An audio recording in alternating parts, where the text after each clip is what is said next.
ஒரு மனுஷனுக்கு 4 நிலைமைகள் இருக்கலாம். ஒண்ணு கவலையில் இருக்கலாம், அல்லது எதிர்காலத்தை குறித்தான பயம் இருக்கலாம். 3வது இதை 2ஐயும் விட்டுட்டு நோயிலே இருக்கலாம். சக்கம் அப்படின்னு சொன்னா நோயிலே இருக்கலாம். சில நேரத்துல எதுலையாவது போய் வலுவா மாட்டி, அல்லது இவர் மாட்டாட்டியும் அந்த சூழலை இவரை மாட்டி விடலாம்.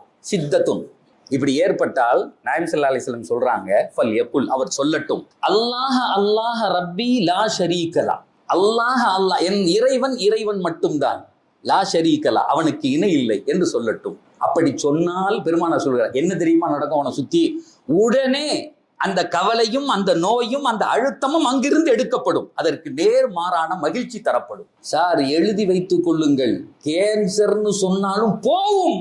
1400 ஆண்டுகளுக்கு முன்னால் எம்பெருமானார் சொன்ன வார்த்தை சத்திய வார்த்தை. தன் வாழ்க்கையில் ஒரு தடவை கூட எங்க நபி போய் சொன்னதில்லை. அந்த நோய் மட்டும் உன்னை விட்டு போகாது, அது சார்ந்து எதெல்லாம் உன்னிடத்தில் இருந்ததோ அத்தனை சேர்த்து எடுத்துட்டு போயிடும்.